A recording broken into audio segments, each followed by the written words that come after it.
واقعہ معراج۔ پیغمبر اسلام سیدنا حضور صلی اللہ علیہ وسلم کو اللہ تعالیٰ نے ایسے وقت میں اپنے حضور طلب فرمایا جب روئے زمین پر ان کے لیے عرصہ حیات تنگ کر دیا گیا تھا۔ جان نثار بیوی اور شفیق چچا بھی دنیا میں نہیں تھے۔ حضور صلی اللہ علیہ وسلم کا بیشتر وقت عبادت اور غور و فکر میں گزرتا تھا۔ مکہ میں نہ صرف یہ کہ اسلام کے فروغ کے لیے مشکلات تھیں، بلکہ جو لوگ حلقہ بگوش اسلام ہو چکے تھے ان کے لیے آزادانہ عبادت اور اپنے عقیدے کے مطابق عمل کرنے کی آزادی نہیں تھی۔ پاک ہے وہ جو لے گیا ایک رات اپنے بندے کو مسجد الحرام سے دور کی اس مسجد تک، جس کے ماحول کو اس نے برکت دی تاکہ اسے اپنی کچھ نشانیوں کا مشاہدہ کروائے۔ حقیقت میں وہی ہے سب کچھ سننے اور دیکھنے والا۔ رجب کی 27ویں شب کو حضور صلی اللہ علیہ وسلم اپنی چچا زاد بہن ام ہانی بنت ابو طالب کے گھر تشریف لے گئے۔ وہاں حضور صلی اللہ علیہ وسلم آرام فرما رہے تھے کہ گھر کی چھت شک ہوئی۔ حضور صلی اللہ علیہ وسلم نے دیکھا جبریل علیہ السلام فرشتوں کے ہمراہ تشریف لائے اور حضور صلی اللہ علیہ وسلم کو زمزم کے کنویں کے پاس لے گئے۔ وہاں جبریل علیہ السلام نے سینہ مبارک کھول کر دل نکالا اور آب زمزم سے دھونے کے بعد دوبارہ سینے میں رکھ دیا۔ حضور صلی اللہ علیہ وسلم براق پر سوار جبرائیل کے ساتھ بیت المقدس تشریف لے گئے۔ مسجد اقصیٰ میں حضور صلی اللہ علیہ وسلم نے انبیاء علیہ السلام کی امامت فرمائی۔ اس کے بعد حضور صلی اللہ علیہ وسلم کی خدمت میں دودھ اور شراب کے پیالے پیش کیے گئے۔ حضور صلی اللہ علیہ وسلم نے دودھ پسند فرمایا۔ حضرت جبرائیل علیہ السلام نے کہا حضور صلی اللہ علیہ وسلم نے فطرت کو اختیار کیا۔ حضور صلی اللہ علیہ وسلم کو بیت المقدس سے عالم بالا کی طرف لے جایا گیا۔ آسمانوں میں حضور صلی اللہ علیہ وسلم نے جلیل القدر پیغمبروں سے ملاقات کی۔ پہلے آسمان پر حضرت آدم علیہ السلام نے حضور صلی اللہ علیہ وسلم کا استقبال کیا۔ پھر حضور صلی اللہ علیہ وسلم کو دوسرے آسمان پر لے جایا گیا، جہاں حضور صلی اللہ علیہ وسلم نے وہاں حضرت یحییٰ بن زکریا علیہ السلام اور حضرت عیسیٰ علیہ السلام کو دیکھا۔ دونوں سے ملاقات کی اور سلام کیا۔ دونوں نے سلام کا جواب دیا، مبارکباد دی۔ پھر تیسرے آسمان پر لے جایا گیا۔ حضور صلی اللہ علیہ وسلم نے وہاں حضرت یوسف علیہ السلام کو دیکھا اور سلام کیا۔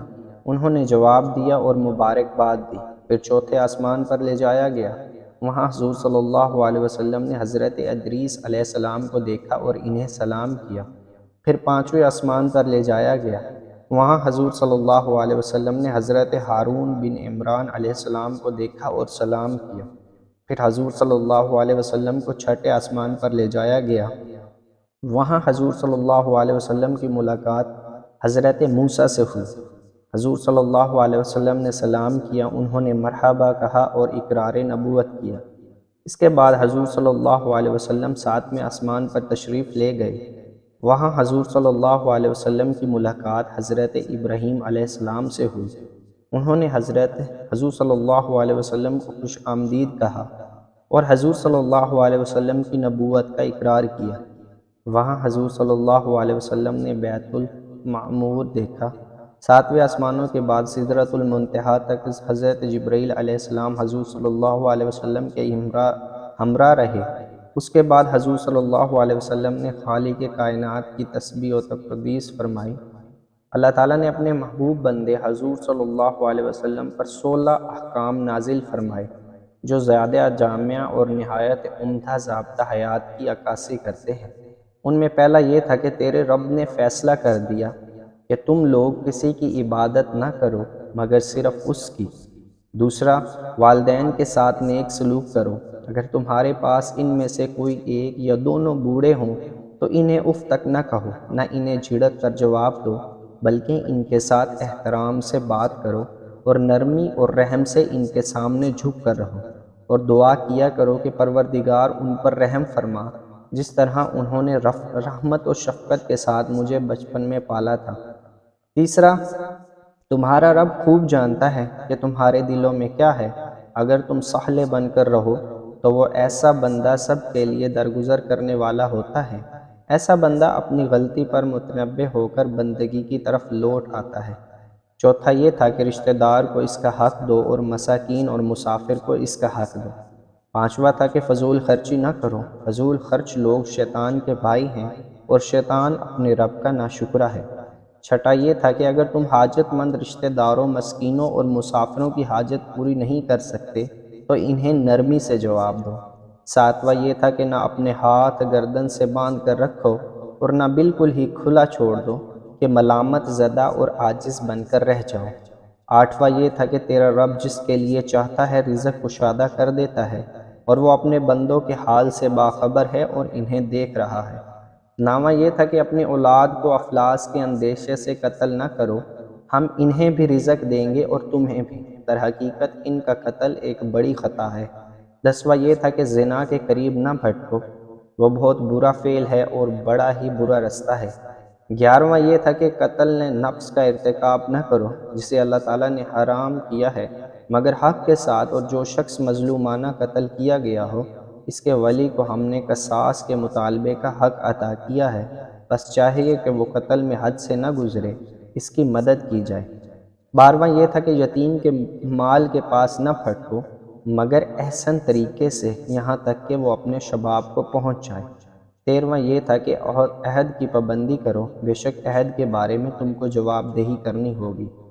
چودہواں یہ تھا کہ پیمانے سے دو تو پورا بھر کر دو اور تولو ٹھیک ترازو سے تولو، یہ اچھا طریقہ ہے اور اس کا انجام بھی اچھا ہے۔ پندرہواں یہ تھا کہ کسی ایسی چیز کے پیچھے نہ لگو جس کا تمہیں علم نہ ہو، یقیناً آنکھ، کان اور دل سب کی باز پرس ہوگی۔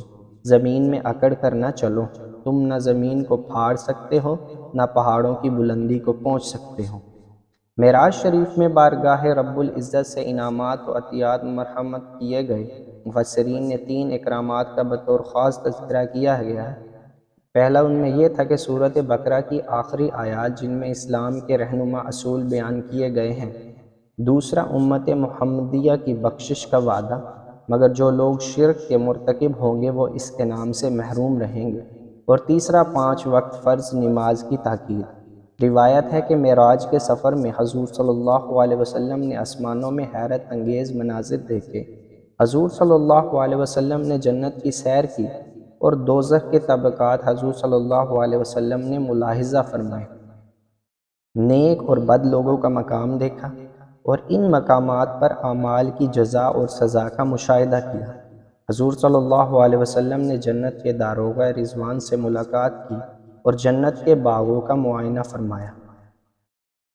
مومنین مردوں اور عورتوں سے اللہ کا وعدہ ہے کہ انہیں ایسے باغ عطا فرمائے گا جن کے نیچے نہریں بہتی ہوں گی اور وہ ان میں ہمیشہ رہیں گے۔ ان سدا بہار باغوں میں ان کے لیے پاکیزہ قیام گاہیں ہوں گی، اور سب سے بڑھ کر یہ کہ اللہ تعالیٰ کی خوشنودی انہیں حاصل ہوگی، یہی بڑی کامیابی ہے۔ ایک وعدہ تھا کہ جنت کے پھل یعنی کہ متقی لوگوں کے لیے جس جنت کا وعدہ کیا گیا ہے، اس کی شان یہ ہے کہ اس کے نیچے نہریں بہہ رہی ہیں، اس کے پھل دائمی ہیں اور اس کا سایہ لازوال ہے۔ یہ انعام ہے متقی لوگوں کے لیے اور منکروں کے لیے دوزخ ہے۔ ہمیشہ رہنے والی جنتیں ہیں جن میں یہ لوگ داخل ہوں گے، وہاں انہیں سونے کے کنگنوں اور موتیوں سے آراستہ کیا جائے گا، وہاں ان کا لباس ریشم ہوگا۔ جنت میں داخل ہو جاؤ تم اور تمہاری بیگمات، تم شاد کیے جاؤ گے۔ ان کے سامنے سونے کی تشتریاں اور سونے کے پیالے پیش کیے جائیں گے، اور ان میں وہ چیزیں ہوں گی جو دل کو پسند اور آنکھوں کے لیے لذت بخش ہوں گی، اور تم اس میں ہمیشہ رہو گے۔ متقی لوگ وہاں باغوں اور نعمتوں میں ہوں گے، لطف لے رہے ہوں گے ان چیزوں سے جو ان کا رب انہیں دے گا، اور ان کا رب انہیں دوزخ کے عذاب سے بچا لے گا۔ ان سے کہا جائے گا کھاؤ اور پیو مزے سے اپنے ان اعمال کے صلے میں جو تم کرتے رہے ہو۔ وہ آمنے سامنے بچھے ہوئے تختوں پر تکیے لگائے بیٹھے ہوں گے، اور ہم خوبصورت آنکھوں والی حوریں ان سے بیاہ دیں گے۔ جو لوگ ایمان لائے اور ان کی اولاد بھی کسی درجہ ایمان میں ان کے نقش قدم پر چلی، ان کی اس اولاد کو بھی ہم جنت میں ان کے ساتھ ملا دیں گے، اور ان کے عمل میں کوئی گھاٹا ان کو نہیں دیں گے۔ ہر شخص اپنے کسب کے عوض رہن ہے، ہم ان کو ہر طرح کے پھل اور گوشت جس چیز کو بھی ان کا جی چاہے گا خوب دیے چلے جائیں گے۔ ان کے درمیان ایسی شراب کے پیالوں کے تبادلے ہو رہے ہوں گے جو لغویت اور گناہ سے پاک ہوگی۔ اہل دوزخ پر ایمان کا تذکرہ تھا کہ روایت ہے کہ حضور صلی اللہ علیہ وسلم نے معراج کی شب دوزخ کے داروغہ سے ملاقات کی اور دوزخ کے عذاب میں مبتلا لوگوں کے حالات حضور صلی اللہ علیہ وسلم کو دکھائے گئے۔ حضور صلی اللہ علیہ وسلم نے دیکھا کہ کچھ لوگ کو ان کے اپنے بدن کا گوشت کاٹ کاٹ کر کھلایا جا رہا تھا۔ یہ چغل خور اور غیبت کرنے والے لوگ تھے۔ کچھ لوگ جن کے ہونٹ اونٹ کے ہونٹوں کی طرح تھے اور ان کے منہ میں پتھروں کے انگارے ٹھوسے جا رہے تھے، یہ یتیموں کا مال ہضم کرنے والے تھے۔ سود خوروں کے پیٹ میں سانپ بھرے ہوئے تھے، ان کے پیٹ اتنے بڑے بڑے تھے کہ وہ اپنی جگہ سے ہل نہیں سکتے تھے۔ حضور صلی اللہ علیہ وسلم کو دکھایا گیا کہ ناجائز دولت کمانے والے متعفن اور سڑاند سے بھرا ہوا گوشت کھا رہے ہیں، اور چند لوگوں کو دیکھا کہ ان کے ہونٹ اور زبانیں کاٹی جا رہی ہیں، زبان اور ہونٹ صحیح ہو جاتے ہیں اور دوبارہ تکلیف دہ عمل شروع ہو جاتا ہے۔ حضور صلی اللہ علیہ وسلم کو بتایا گیا کہ یہ بے عمل منبر نشین خطیب و واعظ اور عالم ہیں جو دوسروں کو نصیحت کرتے تھے اور خود اس پر عمل نہیں کرتے تھے۔ حضور صلی اللہ علیہ وسلم نے ایک چھوٹے سے پتھر سے ایک بہت بڑے بیل کو نکلتے دیکھا جو کہ دوبارہ پتھر میں داخل ہونے کی کوشش میں لگ جاتا ہے۔ حضور صلی اللہ علیہ وسلم کو بتایا گیا کہ یہ حال اس شخص کا ہے جو بڑی بات منہ سے نکال کر شرمندہ ہوتا ہے لیکن اسے واپس لینے پر قدرت نہیں رکھتا۔ بس بھئی اللہ تعالی ہم سب کو حضور صلی اللہ علیہ وسلم کے نقش قدم پر چلنے کی توفیق عطا فرمائے۔